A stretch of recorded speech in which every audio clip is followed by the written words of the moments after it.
Are you looking for a unique sauce? How about a pan sauce recipe made with fruit that works well on steak, venison, lamb, pork chops, and chicken? If so, then this pan sauce recipe is for you. Welcome to the Sauce and Gravy channel. This is Johnny Mac, and we're going to dive into a pan sauce recipe, a blueberry ginger pan sauce. Buckle up, let's go. All right, let's begin this pan sauce. Let's start with a neutral oil in a saute pan over medium to medium high heat.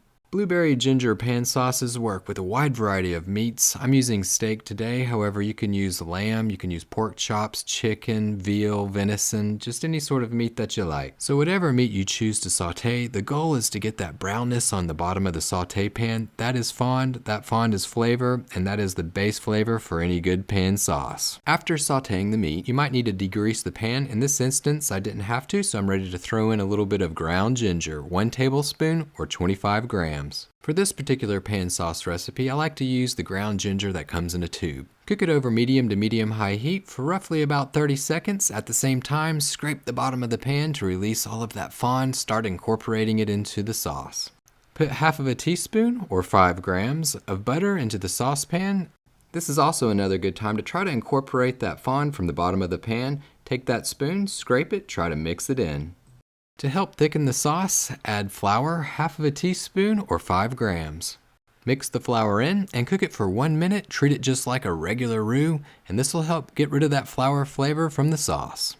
Now it's time to start adding the liquids to this blueberry ginger pan sauce. We'll start off with white wine. I'm using Chardonnay, half of a cup or 125 milliliters. And the same measurements for the beef stock, half of a cup or 125 milliliters. So your burner is over medium to medium high heat. We're going to want to bring this to a little bit of a simmer. It's a perfect time to take a spoon or a flat bottom spatula and scrape the bottom of the pan.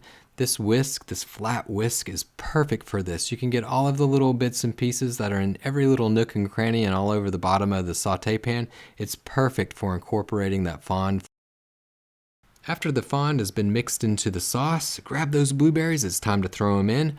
3/4 of a cup or 110 grams. Take a spoon, smash a few of them in, let them release those flavors into the sauce. Once the sauce starts to simmer, reduce it for 10 minutes. While it's reducing, take the flat bottom spatula or a spoon or the flat whisk and smash some more of those blueberries into the sauce. It's also a good idea to skim the sauce with a ladle or a spoon to remove some of the impurities so that you have a nice clean sauce. As the pan sauce starts to reduce down, you'll notice that it becomes darker, more of a bluer color from those blueberries. The bubbles start to become more pronounced, it's thicker. Once you take a spoon or a spatula and scrape it on the bottom, it leaves a trail, coats the back of the spoon. From that point, you're ready to remove it from heat. To offset the sweetness from the blueberries, I'm going to add a little bit of acidity. Take a lemon wedge and just squeeze it into the sauce. And for a final touch for this pan sauce, I'm going to add 2 tablespoons of butter, or around 24 grams. Again, we're off heat, just incorporate that butter into the sauce. And this blueberry ginger pan sauce, it really works well with pretty much anything, whether it's pork chops, steak, chicken, veal, lamb, venison, you name it, it really goes well on it. Thanks for watching. I hope that you enjoyed this pan sauce recipe. Please do leave your comments below. I'd love to hear what you have to say. And don't forget to smash that like button, subscribe, and to remember as always to live, love, and make gravy.